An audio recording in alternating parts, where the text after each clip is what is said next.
Bwindi, la forêt impénétrable de l'ouest Ouganda.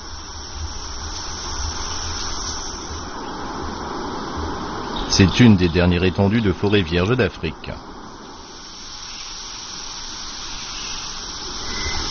Praticable seulement à pied, c'est un trésor biologique qui date de l'âge de glace.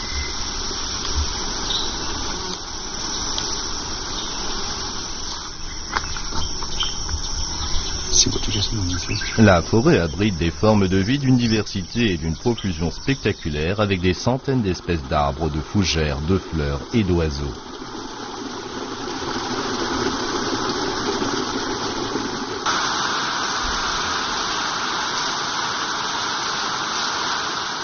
Mais par-dessus tout, Bwindi est connu pour abriter la moitié de la population mondiale des gorilles de montagne.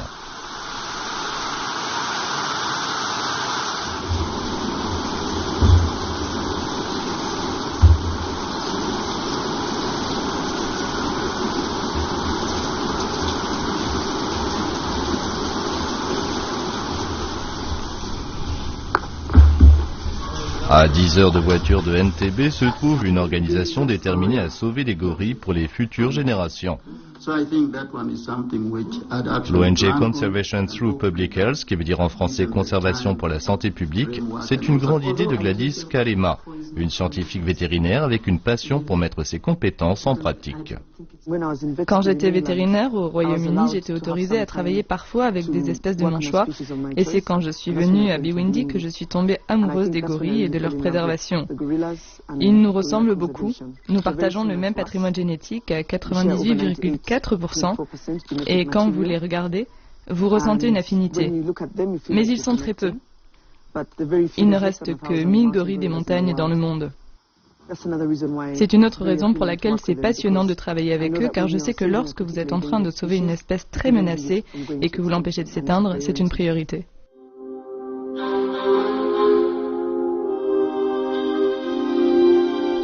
Gladys vient d'une famille d'exception.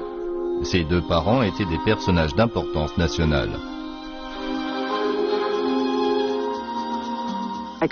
Je viens d'une famille de politiciens. Mon père fut une des premières personnes à être tuée par Idi Amin, car c'était un homme politique de renom.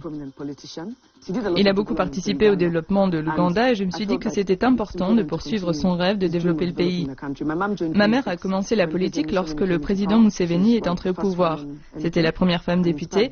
Elle a inspiré bon nombre de ses homologues femmes par la suite et a reçu beaucoup de récompenses. Ma famille n'a jamais quitté l'Ouganda. En dépit de toutes les difficultés, ma mère est toujours restée. Je me suis sentie encouragée à revenir et à continuer de développer mon pays, mais dans un domaine qui me passionnait, la médecine vétérinaire de la préservation de la vie sauvage.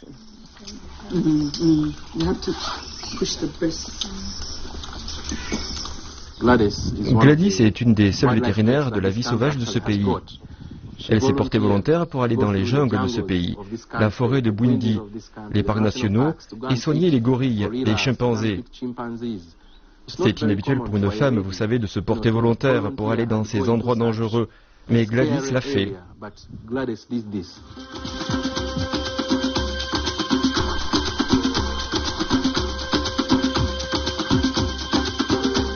Cent ans plus tôt, l'Ouganda a été surnommée la perle d'Afrique.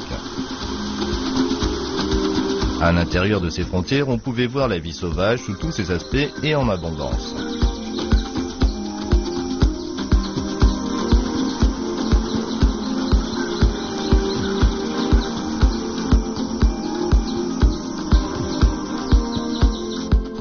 Mais dans les années 70, la dictature d'Idi Amin, suivie par des années de guerre civile, ont vu naître un braconnage à outrance qui a poussé certaines espèces à la limite de l'extinction.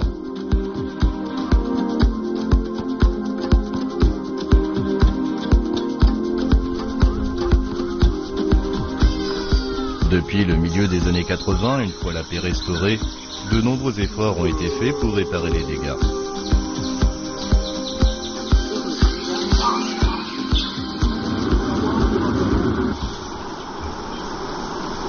Les gorilles en particulier étaient menacés d'extinction. Mais un profond intérêt international assure leur survie à présent.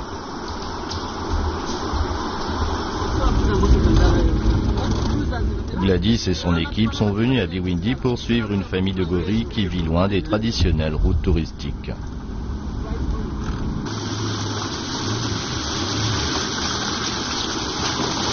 Ils vont étudier leur santé et être sûrs qu'il n'y a pas de menace humaine alentour.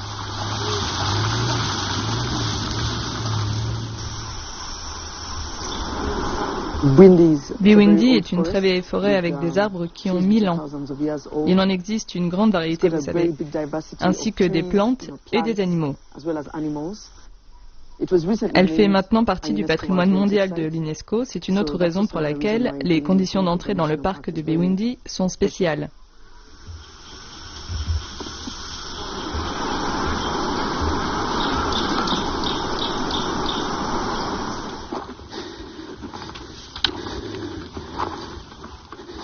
Les gorilles vivent dans un environnement abrupt. Donc quand vous travaillez avec eux, apprendre à gravir ces collines pentues est un bon début.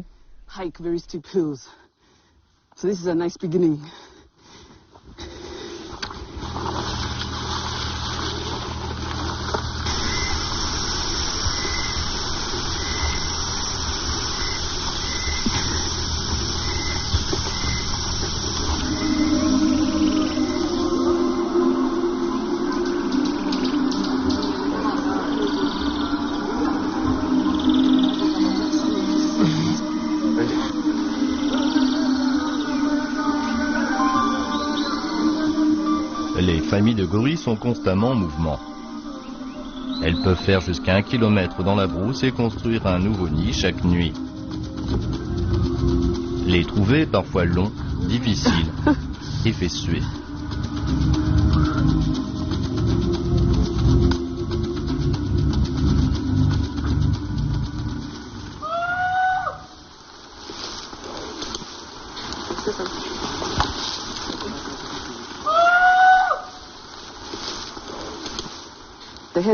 Le guide principal, David, appelle les pisteurs pour voir quel est le chemin le plus court pour les atteindre.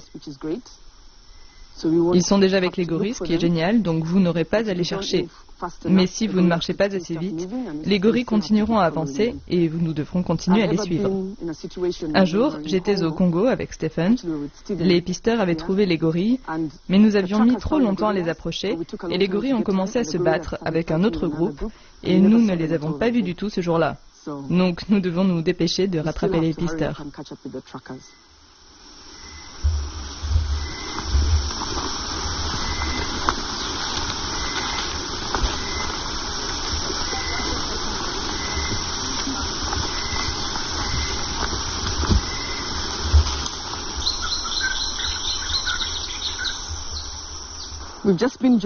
Nous avons été rejoints par le responsable de la surveillance et des recherches.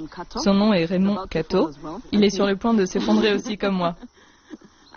Et il reste ici à Ruija, où les gorilles vivent à proximité. Il est venu pour nous voir rapidement, car il dirige les recherches et gère tout le parc.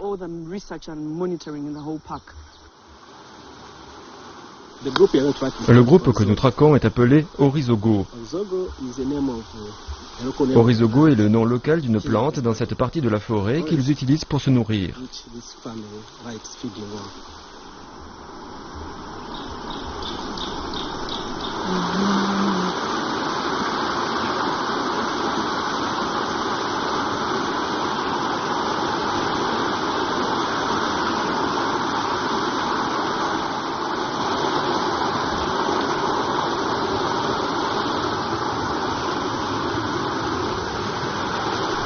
Avec les gorilles qui sont désormais tout près, l'équipe se prépare de façon à ce qu'il n'y ait pas plus de 8 personnes qui approchent les gorilles en même temps.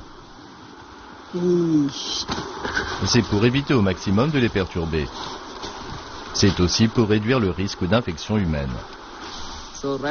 Maintenant, nous allons boire suffisamment d'eau pour 1 heure, car lorsque nous serons avec les gorilles, il ne faudra pas boire, manger ou fumer. Les autres porteurs vont tous rester derrière. Nous allons juste avancer avec les pisteurs qui vont nous amener aux gorilles.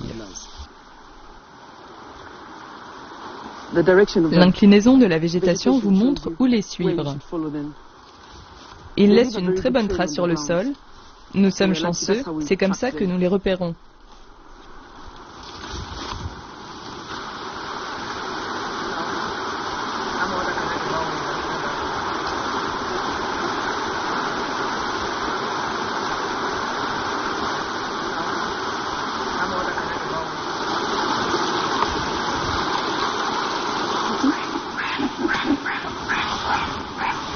Comme vous pouvez l'entendre, les gorilles sont là-bas.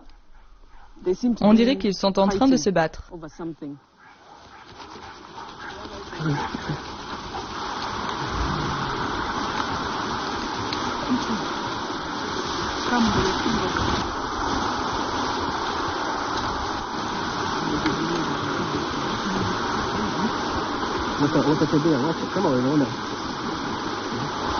Après plusieurs heures, l'équipe a finalement un aperçu de ce qu'ils étaient venus voir.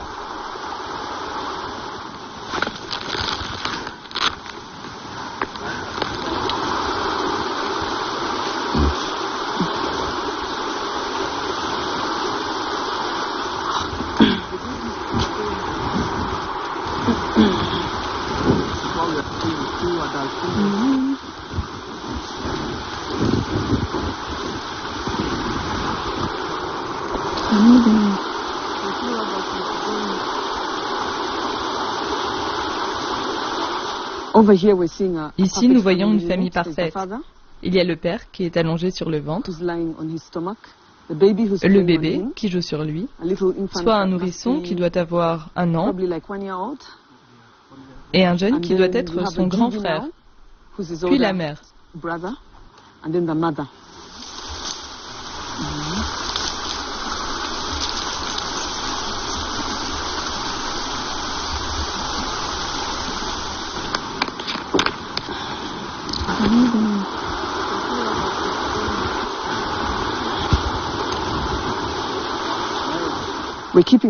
Nous gardons cette distance avec les gorilles car nous ne voulons pas les rendre malades. Si nous nous approchons davantage, d'ailleurs nous sommes un peu trop près, on peut facilement leur passer la grippe ou d'autres maladies.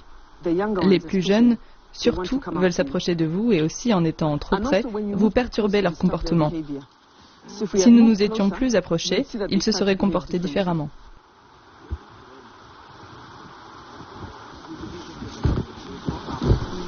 Quand les gorilles prennent l'habitude de voir des humains qui ne les menacent pas, peu à peu, ils n'ont plus peur. Ça s'appelle l'accoutumance. Ça permet aux gorilles de vivre plus facilement avec les habitants locaux.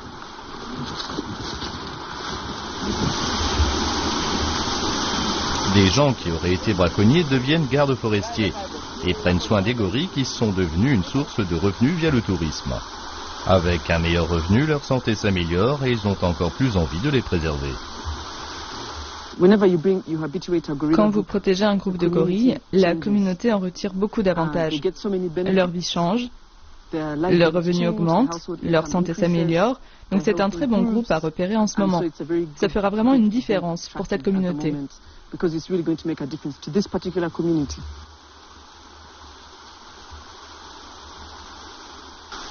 Ces gorilles se nourrissent pendant la journée. Et quand nous sommes avec eux, ils arrêtent de manger et nous regardent. Donc si nous restons avec eux un long moment, ils ne vont pas se nourrir assez pour la journée et le lendemain, ils iront plus loin car ils sauront que des gens vont venir les perturber pendant leur repas. Mais si nous restons avec eux pendant 1 heure, ça leur laisse largement le temps de continuer à se nourrir.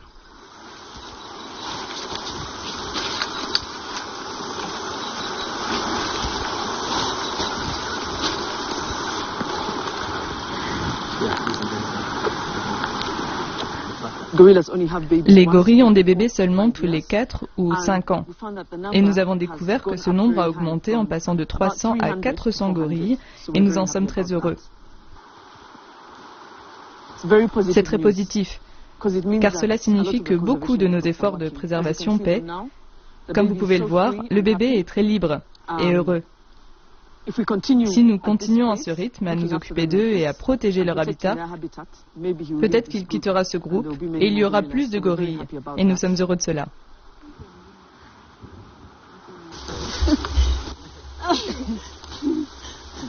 Avant de rentrer, Gladys et son équipe prennent soin de prendre des échantillons d'excréments de gorilles. C'est un indicateur clé pour évaluer leur santé. Un gorille construit un nid chaque nuit après s'être déplacé. Il parcourt environ 1 km par jour et construit un nouveau nid. Ce crottin a l'air normal, de bonne consistance. Il est dur, donc il n'y a rien d'alarmant ici. Parfois dans les nids, vous trouvez des choses surprenantes. comme du sang, ça signifie qu'un gorille est peut-être malade, ou alors que la mère a mis bas. Donc c'est très important d'observer les nids chaque jour.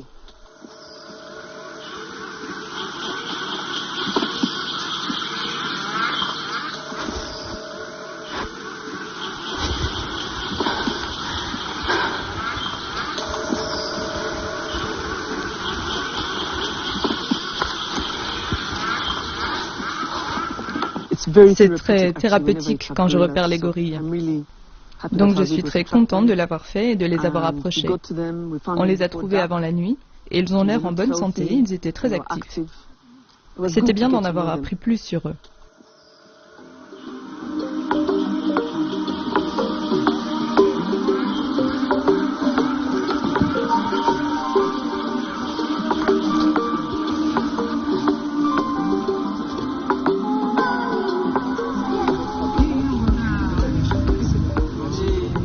Mais repérer les gorilles est une petite partie du travail de Gladys. C'est ici, juste accolé à la forêt, que CTPH entre en contact avec les locaux et les convainc que des gorilles en bonne santé peuvent améliorer leur vie. Nous avons écarté le danger de maladie pour les gorilles en améliorant la santé publique, car nous étions inquiets de la mauvaise santé des gens autour du parc national et du fait qu'ils pourraient contaminer les gorilles. Nous allons discuter de nos informations dans quelques minutes. Nous avons décidé d'organiser des réunions avec 8 villages pour parler à environ 1 millier de personnes qui sont venues avec de meilleures solutions que les miennes. C'était mes débuts dans la participation des méthodes d'évaluation rurale et beaucoup des idées qui ont été proposées ont été reprises pour démarrer notre ONG.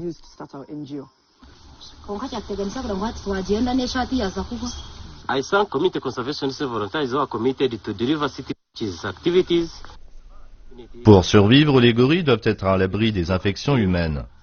Donc CTPH fait activement campagne pour améliorer l'hygiène des personnes alentour en empêchant la propagation de la tuberculose, de la gale et de la dysenterie. Ici, ils apprennent qu'au lieu de tuer les gorilles et vider la forêt, garder les gorilles en sécurité et en bonne santé génère plus de revenus grâce au tourisme. Si vous vendiez CTPH, combien est-ce que vous gagneriez? Priceless.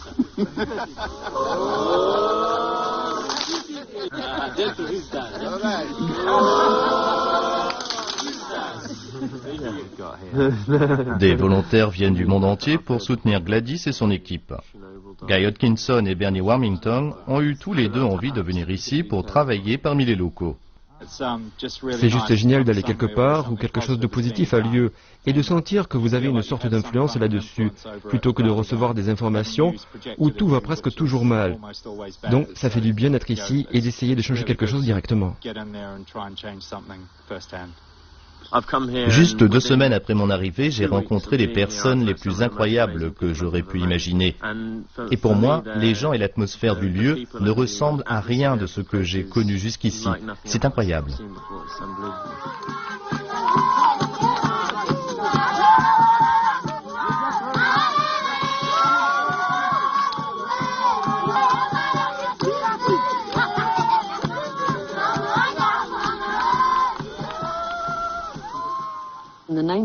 La préservation en communauté a commencé partout dans le monde dans les années 90. Et Bwindi a été l'un des premiers exemples réussis où, dès le début, des gens qui étaient braconniers sont devenus gardes forestiers et pisteurs, car ils connaissaient très bien la forêt. Nous les appelons les braconniers reconvertis, car maintenant ils protègent les animaux et ils empêchent les autres de les blesser. La première chose qui a été faite à Bwindi, c'est que les gens qui vivaient près du parc ont été embauchés.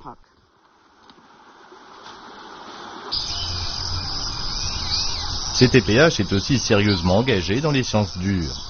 Dans ce laboratoire de campagne, les selles de gorilles sont régulièrement examinées pour détecter des signes de maladie. La clinique de recherche sur les gorilles a été construite en 2005 et depuis, nous gérons la santé des gorilles. Des échantillons collectifs sont analysés dans ce labo. La personne derrière moi examine les selles de gorilles que nous récupérons des groupes de gorilles.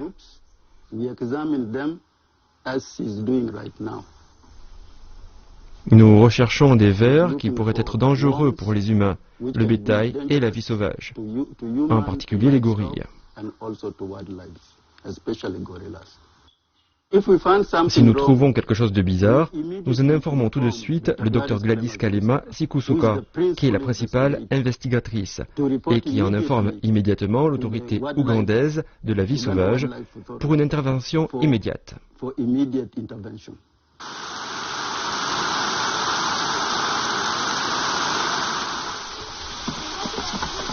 Le CTPH a établi un réseau de bénévoles locaux qui éduquent leurs voisins sur de meilleures pratiques d'hygiène.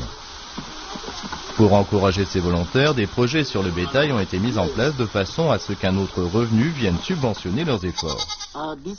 Les chèvres locales sont vaccinées contre les maladies qui pourraient se propager dans la vie sauvage de la forêt et menacer peut-être les gorilles eux-mêmes. Des examens systématiques réguliers sur les chèvres et les bovins ont fait une différence énorme pour la prospérité des habitants locaux. Lorsque j'ai commencé mon travail de bénévole, j'ai fait appel à Gladys pour commencer un projet sur les chèvres pour ma communauté. Le projet a été bénéfique pour nous. Nous obtenons du fumier que nous utilisons dans nos fermes. Grâce au salaire que nous tirons de ce projet, les gens ne vont plus chasser.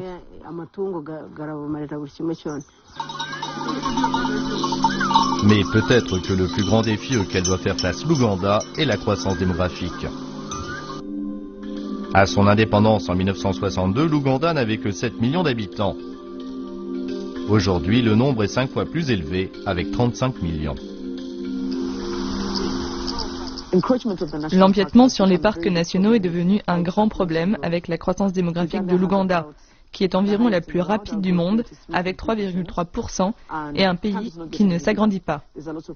Il y a une forte pression sur le gouvernement pour lever l'interdit sur la déforestation, et les politiciens finissent par accepter car ils ont besoin de votes. Quand vous avez des enfants dont vous pouvez vous occuper, vous pouvez être sûr qu'ils seront correctement soignés, qu'ils tomberont moins malades et ne rendront pas malades les gorilles. C'est comme ça que nous nous impliquons dans le planning familial et ça a été un succès. En 4 ans, nous avons augmenté par 12 le nombre de familles ayant recours au planning familial. C'est une question d'équilibre du budget familial et c'est aussi le message que nous voulons faire passer. L'avenir de l'Ouganda, sans réduire le taux de croissance démographique, est inquiétant. Nous devons le réduire.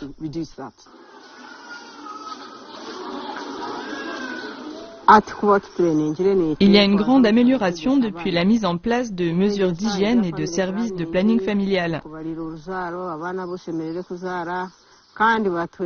Maintenant, les familles appliquent ce planning et vivent dans de meilleures conditions sanitaires.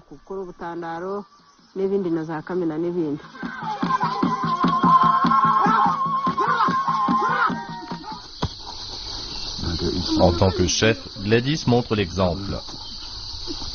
Avec seulement 2 enfants, elle a veillé à ce qu'ils aient 4 ans d'écart, comme les gorilles de Biwindi. J'ai attendu pour avoir le 2e enfant, comme eux. Ils ont des bébés tous les 4 ans, sans planning familial qui les aide. Le plus grand est suffisamment âgé et indépendant émotionnellement pour aider à s'occuper du plus jeune. Indigo et Tandon ont 4 ans et demi d'écart et je pense que c'est bien. Si les humains faisaient la même chose, le monde ne serait pas surpeuplé.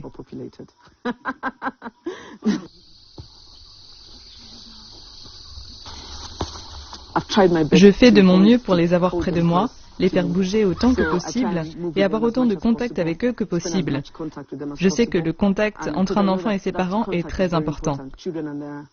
Ainsi, ils se développent mieux émotionnellement.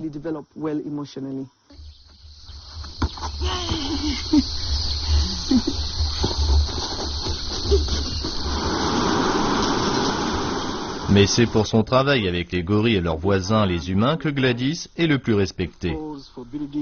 En montrant à l'Ouganda rural l'intérêt de la préservation, elle et son équipe ont réussi le double pari d'améliorer la santé humaine et d'assurer en même temps la survie des plus grands singes.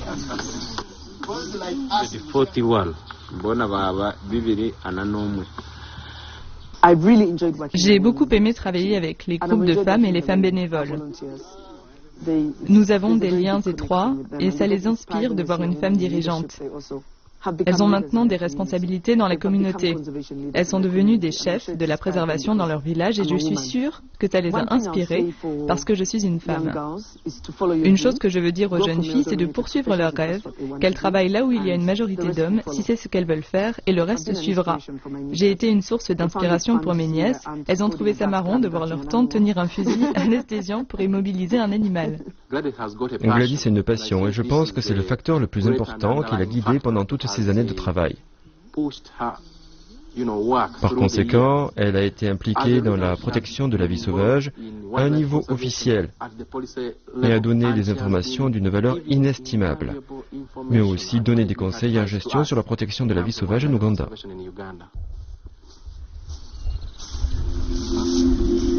En tant que pionnière dans la conservation de la vie sauvage, Gladys est destinée à laisser un héritage pour les futures générations. C'est un monde dans lequel l'Ouganda ne regarde plus les étrangers pour comprendre l'importance de la préservation de la vie sauvage et en particulier des gorilles.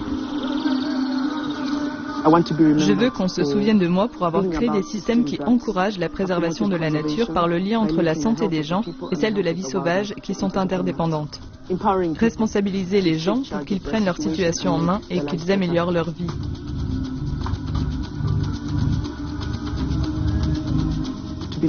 Être connus pour faire de nous, les Africains, des champions de la préservation et pas seulement ceux des autres pays.